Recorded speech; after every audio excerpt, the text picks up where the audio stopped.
ఎవడా నువ్వు ఆసుపత్రి ముందు అనాథ పేషెంట్ లాగా నా ఇంటి చుట్టూ తిరుగుతున్నావు? మోహిని గారు మీకు జాబ్ ఇచ్చారండి.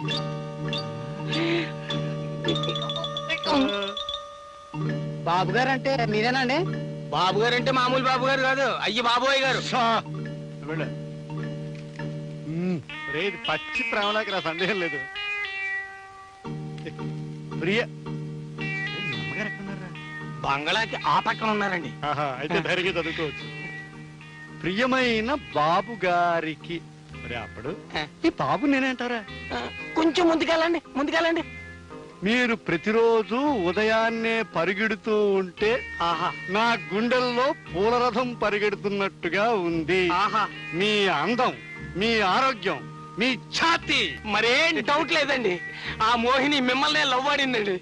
నా మనస్సు మీకేనాడో అంకితం చేశాను. అయ్యి బాబోయ్ కాపేయండి. ఇది నిఖార్సైన ఫేమేనండి. ఇక ఆలస్యం చేయకండి, అసలు రోజులు బాగాలేవు.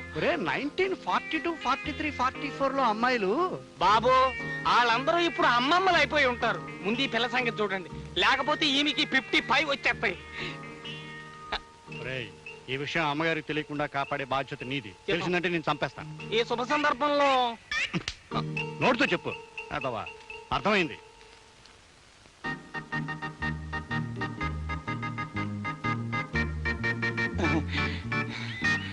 అప్పుడు ఇబ్బంది లేకుండా వచ్చేసాను రా. నేను వెళ్ళిపో.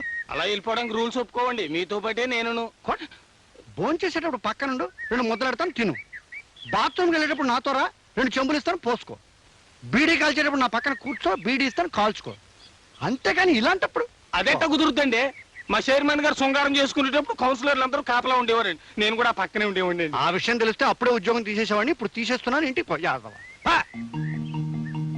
ఉద్యోగం తీసేస్తారా? అమ్మగారు భలే విషయం. అబ్బా ఇందాక చెప్పావు కదే. అయ్యో ఇది తాజా వార్తమ్మా, ఇప్పుడే విన్నాను. అబ్బా నా గుండె పగిలిపోతుంది. సరే త్వరగా చెప్పి వెళ్ళి కూరగాయలు తరుగు. చెప్పనమ్మా, చెప్పలేను. చెప్పకుండా ఎంతసేపు ఇలా చిందులు తొక్కుతావే? అమ్మో ఈ విషయం చెప్తే మీ కొంప కొల్లేరైపోతుందమ్మా. చెప్పకపోతే నీ చెంప చెళ్ళు మటుకు చెప్పా. అమ్మో చెప్పను. ఎదురింటి మోహిని అయ్యగారికి ప్రేమలేఖ రాసిందని చచ్చినా చెప్పను. ప్రేమలేఖ? అయ్యగారు కాలు జారడానికి మోహిని ఇంటికి వెళ్ళారని చెప్పనంటే చెప్పను, చచ్చినా చెప్పను.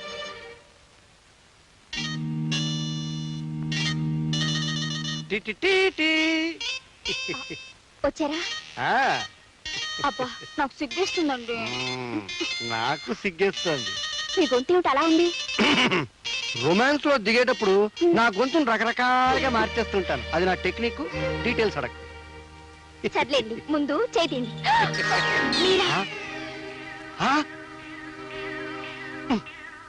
ఎప్పుడు రావాలో ఎక్కడికి రాకలేదు తెలియదు. Useless fellow. ఆ విషయం మీకు చెప్పాలని అమ్మ నన్ను ఇక్కడ తీసుకొచ్చింది.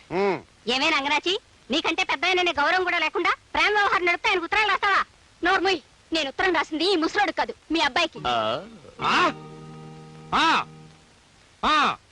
ఆ విషయం నాకు ముందే తెలుసు. అందుకే పరీక్ష పెడదామని వచ్చాను ఇక్కడికి. భుజాల మీద చేతి వేసుకుని పడగడ్డాక పగడం పరీక్ష?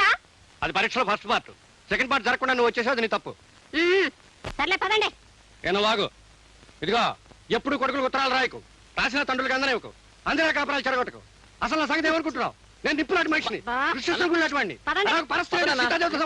రోజు భగవద్గీత చదువుతాను. ఆయన్ని ప్రేమించలేదు, పరీక్షించడానికి వెళ్ళాను, 1,00,000 సార్లు చెప్పాను. నువ్వు నోరెత్తుకో. చెయ్యొద్దులు. ఏమిటే చిన్నపిల్లని అనుకున్నాడు? రమ్మంటుంటే ఏమిట్రా నీ ఉద్దేశం? అసలు తప్పు చేసిన ఖైదీని చూసినట్టు చూస్తాడు నువ్వు. కళ్ళజోడు. ఈ కళ్ళజోడు నీదే. పని మాత్రం అడక్కో. ఈ కారు ఎవరిది? ఈ కారు ఎవరండి? మరి రాయిగాడిది. రాయి రే రాయి. ఇక్కడ రా ముసలి పిల్లి కొడక. ఎప్పుడొచ్చారా? నువ్వు పెళ్లి కొడుకులా తయారయ్యా మోహిని ఇంటికి వెళ్ళావు, అప్పుడు వచ్చా. నేను మోహిని ఇంటికి వెళ్ళింది ప్రేమించడానికి కాదు, పరీక్షించడానికి. మరోసారి చెప్తున్నాను, డీటెయిల్స్ మీ అందరికీ అర్థం కాకపోతే మీ కర్మ. చూడండి అన్నయ్య గారు, పెళ్లిడు వచ్చిన కొడుకుని ఇంట్లో పెట్టుకుని కొత్త పెళ్లి కొడుకల్లి ఈయన వెర్రిమరి వేషాలు. మీరన్నా కాస్త గడ్డి పెట్టండి. ఇలాంటి సమస్యలు మళ్ళీ రాకుండా ఉండాలంటే వెంటనే పెళ్లి చేయాలమ్మా. నేను రెడీగా రాయి. రాయిచ్చు కొడతానేమనుకున్నావు?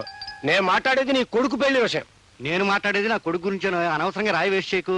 నీ ఎరుకలో మంచి సంబంధం చూసి పెళ్లి చేయి. చెప్పుతో కొడతాను ఈసారి. నేను మీ వాడికి సంబంధం చూడాలా? ఏం తమాషాగా ఉందా? 1942, 43, 44 నుంచి మన ఫ్రెండ్స్ కనుక చొరవ తీసుకుని చెప్పాను. ఏమిటో వాడు సంబంధం చూస్తే తప్ప. కుర్చీతో కొడతా మాట్లాడేవంటే. డీటెయిల్స్ అర్థం కావటం లేదు. రాయితో ఎందుకు కొడుతున్నావు అర్థమైంది, చెప్పుతో ఎందుకు కొడుతున్నావు అర్థమైంది, కుర్చీతో ఎందుకు కొడుతున్నావు అర్థం కావటం లేదు. వేధావా 18 ఏళ్ల నాడు నీ కొడుక్కిచ్చి పెళ్లి చేయాలని ఒక కూతురును గాని అల్లారు ముద్దుగా పెంచి పెళ్ళెప్పుడు చేస్తావురా అని అడగడానికి నీ దగ్గరికి వస్తే వాడికి సంబంధం చూడమంటావా? 18 ఏళ్ల నాడు నా కోడల్ని కని పెళ్ళెప్పుడని అడగడం కోసం ఇప్పుడు వస్తావా? కుర్చీ ముచ్చు కొడతా. ముహూర్తాలు పెట్టింది రానక్కర్లేదురా. అంత పని చేసుకొచ్చేవాడినేలే, కూర్చో. కానీ ఈ కాలం కుర్రాళ్ళ సంగతి మనకు అర్థం కాదు కదా. ఆ అబ్బాయిని కూడా ఓ మాట అడిగి. ఆహా, నువ్వు అడుగు. చూడు బాబు, నువ్వు అంటే ముహూర్తాలు పెట్టించుకొస్తా. అలాగేనండి, కానీ ముందుగా అమ్మాయిని చూసి. నో, నేను ఒప్పుకోను. పిల్లని చూసి నువ్వు చేసుకుంటే నన్ను నా ఫ్రెండ్ని అవమానించినట్టే. అంతగా కావాలంటే మాట ఒప్పుకో, తర్వాత కావాలంటే పిల్లని చూసుకో.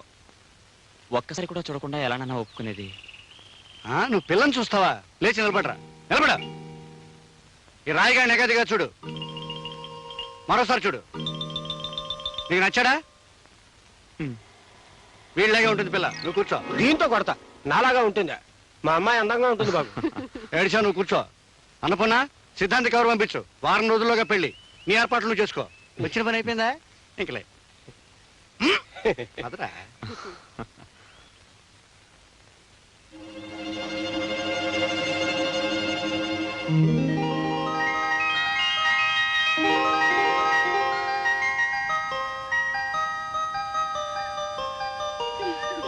నడవే తల్లి. ఏమే జయ, ఆ కుర్రాడెవరే? సినిమా హీరోలా ఉన్నాడు. పెళ్లి కాకపోతే బాగుంటుంది. ఏ, నువ్వు చేసుకుంటావా? పెళ్లి ఖాయం చేయమంటావా? చేయవే, చచ్చి నీ కడుపును పుడతానే. ఇచ్చిరా. ఎక్స్క్యూజ్ మీ, ఈ ఊళ్ళో రాయప్రాజు గారు ఇల్లు ఎక్కడండి? మీరు ఆయన కలుసుకోవడానికి వచ్చారా? ఆయన అంటే ఆయన కాదనుకోండి. వాళ్ళ అమ్మాయి జయలక్ష్మి లేదండి, ఆమెను కలుసుకోవడానికి వచ్చాను. ఎవరికో రాసి పెట్టుంటే మాకెందుకు దొరుకుతారు? వెదకపోయి ఇంటిగా కాలికి తగిలినట్టుంటే. జయలక్ష్మిని కలుసుకోవడానికి వచ్చారా? దాన్ని ఎందుకు కలుసుకోడు? ఎందుకంటే ఏం చెప్పమంటారండి, ఆ అమ్మాయిని నాకు ఇచ్చి పెళ్లి చేయాలని మా పెద్దవాళ్ళు తంటాలు పడుతున్నారు. కానీ వెధవది. మనలాంటి వాళ్ళకు టేస్ట్ అంటే ఒకటి ఉంది కదండి. చూడండి, ఇష్టం లేని బట్టల్ని కట్టుకోవడానికి మన మనసు ఒప్పదు. అలాంటిది ఇష్టాయిష్టాలు చూసుకోకుండా భార్యను ఎలా కట్టుకుంటాం చెప్పండి? అందుకే అమ్మాయిని చూడడానికి సీక్రెట్గా సీఏడిలా వచ్చాను. ఇంతకీ అమ్మాయి? మీ అదృష్టం, ఆ అమ్మాయి ఇక్కడే ఉంది. That's good. నా పెళ్లి చూపులు కాస్త దేవాలయం ముందు దేవుడి సమక్షంలో జరిగిపోతున్నాయి. నాకు చాలా ఆనందంగా ఉంది.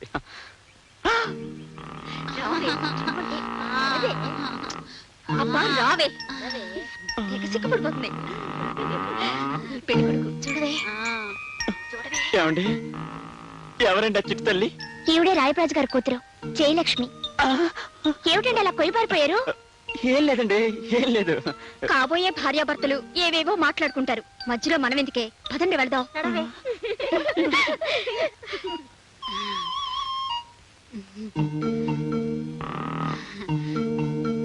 ఏమండి, నన్ను చూడడానికి మీరు వచ్చినందుకు చాలా థ్యాంక్స్. థ్యాంక్స్. సరే చూడండి గజలక్ష్మి గారు, నా పేరు గజలక్ష్మి కాదండి, జయలక్ష్మి. అదే జయలక్ష్మి గారు, రాయప్రాజు గారు కూతురు గారు. మీ అమ్మగారు కూడా మీలాగా పుష్టిగా ఉంటారా? పుష్టిగా కాదండి, నాలాగా సన్నగా అందంగా ఉంటారు. ఏ, నేను మీకు నచ్చలేదా? ఎందుకు నచ్చలేదండి, బ్రహ్మాండంగా నచ్చారు. ఏమండి ఆగండి. ఏమిటలా పుంజాల చుట్టూ పారిపోతున్నారు? పెళ్లి కూతురు నచ్చలేదా? ఎందుకు నచ్చలేదు? కట్టుకున్న పెళ్ళాం ఇలా కోడరామూర్తి లాంటి శాండో అయితే ఆ భర్తకు కావాల్సిందేముంది? బోలెడంత సేఫ్టీ. వస్తా. ఆగండి. మీ భార్య ఎలా ఉండాలని చెప్తే అలా మా ఫ్రెండ్ని తయారు చేస్తాం. అడిగారు కాబట్టి చెప్తున్నాను. నా భార్య చూడటానికి సన్నజాజి తీగలాగా సుకుమారంగా ఉండాలి. మాట్లాడితే వేన మీటినట్టు, నడిస్తే నాగమల్లి నడిచినట్టు. ఒక్క మాటలో చెప్పాలంటే అచ్చం మీలాగే ఉండాలండి. నవ్వుతారేంటండి? అయ్యా పెళ్లి కొడుకు గారు, మీరెవరిలాగైతే ఉండాలని మనసులో కోరుకుంటున్నారో ఆవిడే మీకు కాబోయే భార్య మిస్ జయలక్ష్మి. ఇదంతా ఆవిడ గారు ఆడించిన నాటకమేనండి.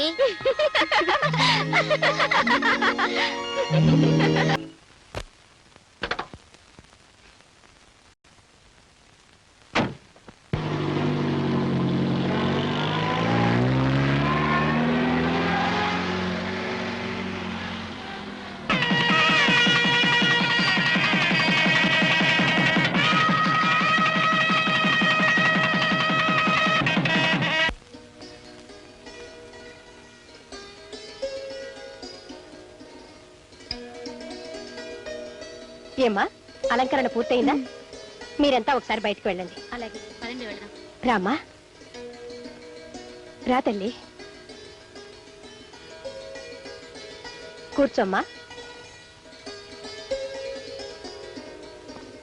చూడు తల్లి, మీ భార్యాభర్తల జీవితానికి ఇది తొలి రోజు. కట్నం కింద ప్రతి తల్లిదండ్రులు సారే చీరా ఇస్తారు. కానీ అంతకంటే విలువైన 6 సూత్రాలు మా అమ్మ నాకు చెప్పింది. వాటితోనే నా సంసారాన్ని స్వర్గంగా మార్చుకోగలిగాను. ఆడదాని కాపురం బాగుండాలన్నా, భ్రష్టు అవ్వాలన్నా అది తన మొగుడు తన చెప్పు చేతిలో ఉంచుకోగలిగినప్పుడే సాధ్యం అవుతుంది. నా జీవితానుభవాలతో మరో 6 సూత్రాలను తయారు చేసి ఇందులో ఉంచాను. మొత్తం మీద నీ పొండంటి కాపురానికి 12 సూత్రాలు ఇందులో ఉన్నాయి. ఇవే నీకు శ్రీరామ రక్ష. గదిలోకి వెళ్లే ముందు ఒక్కసారి అన్నీ చదువుకో. తరువాత దీన్ని నీ ప్రాణంగా భద్రంగా దాచుకో. సరేనా? వస్తానమ్మా.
తర్వాత తాగుతా.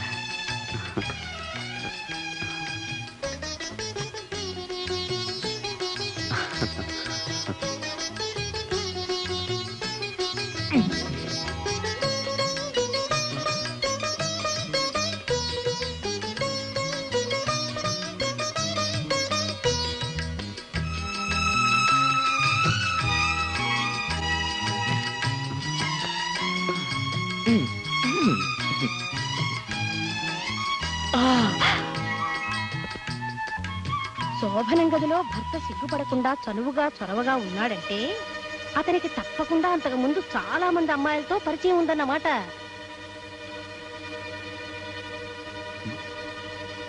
ఏమిటిది అలా చూస్తుండిపోయావు? ఏమండి, మీకింతకు ముందు ఎంతమంది అమ్మాయిలతో పరిచయం ఉంది? First night is best night అని ఫస్ట్ నుంచి పెద్దలంటుంటే ఈ స్వీట్ నైట్ లో ఇంత హాట్ క్వశ్చన్ వేస్తావా? శోభనం గదిలో భర్త చనువుగా చొరవగా ఉన్నాడంటే అతనికి ఇంతకు ముందు చాలా మంది అమ్మాయిలతో పరిచయం ఉన్నట్టు మా అమ్మ చెప్పింది. ఓహో, మీ అమ్మ ఫిట్టింగా? నేనేదో కాలేజీలో చెప్పారేమో అనుకున్నానులే. చూడు, ఫస్ట్ నైట్ నువ్వు సిగ్గుపడి నేను సిగ్గుపడి ఇద్దరం సిగ్గులతో మొగ్గలేస్తుంటే ఈ ఫస్ట్ నైట్ బెస్ట్ నైట్ అవ్వదు, వర్స్ట్ నైట్ అవుతుంది. అయితే ఇంతకు ముందు మీకు ఏమైతేనో పరిచయం లేనట్టేగా. ఒట్టేసి చెప్పండి. నా క్యారెక్టర్ గురించి ఒట్లు వేయడం, తహసీల్దార్ సర్టిఫికెట్లు తేవడం, ఇవన్నీ బ్లడీ ట్రాష్. వర్షం గురించి కథ రాసేవాడు వర్షంలో తడుస్తూ రాయనక్కర్లేదు కదా. అవును. అలాగే శోభనం రాత్రి గురించి తెలుసుకోవడానికి పెళ్లికి ముందు శోభన సీనుల్లో పాల్గొనక్కర్లేదు. ఎన్నో సినిమాల్లో శోభన సీన్లు చూపించారు. సినిమాల వల్ల విజ్ఞానం కలకపోయినా ఇలాంటి విషయాలు బాగా తెలుస్తాయి. అర్థమైందా? ఇప్పటికీ నా మాటల మీద నమ్మకం లేకపోతే ఈ కార్యం గదిని క్లాస్ రూమ్ గా మార్చేసి నీకు మాస్టర్ అవుతాం. అవునయా, నవ్వేశావు, అదే చాలు. అయ్యో.